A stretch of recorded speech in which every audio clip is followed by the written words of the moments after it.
Growing up in America as a black man is one of the most difficult things that you can do. For more than 500 years, there's been an intentional effort to separate those who descend from the continent of Africa from the continent of Africa. Through education, finances, religion, culture, this divide has spread throughout the world. The educational system is the greatest propagator of that and the greatest poisoner of the minds, not only of African people who have a negative image of themselves, but non-African people who have a negative image of African people. The American system was created so they can have workers. There is a story that's been sold to the rest of the world about Africa. It's fed both ways. They're feeding us, oh, they're living in villages with big bellies and flies, and they're feeding, oh, they're just rappers and they're killing each other. And it's bad that we have so many Europeans now visiting Africa than actually our own black people. Again, information, those Europeans, they know about Africa, but I want people in the United States, for example, to not know about Africa. It hurts me so much to hear that we sold them into slavery.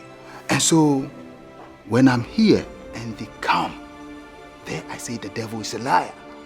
Why? Because, you know, they will know the truth. They try to kill my soul. Don't want to see me 46-year-old George Floyd was choked by a cop digging but into still I'm unstoppable.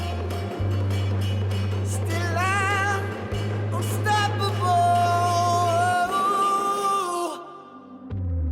I had to make a decision to understand the truth, to understand the information that perhaps someone did not want me to know. What it began for me was a journey and a search for the truth to create a different legacy for my children.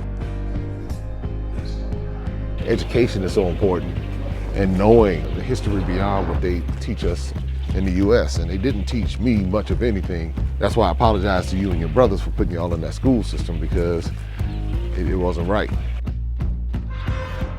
I want young people to see in the U.S. and these places, I really want them to begin to grow up seeing Africa as central to their future, as central to their opportunities, as central to their safety, as central to their being. And let them know that this is who you are, be proud of who you are, and embrace it all.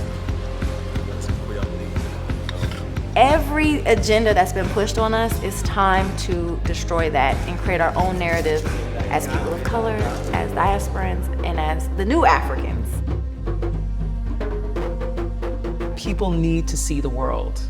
They need to get on a plane, get in a car, go outside of your comfort zone, because when you go somewhere else, you understand people more.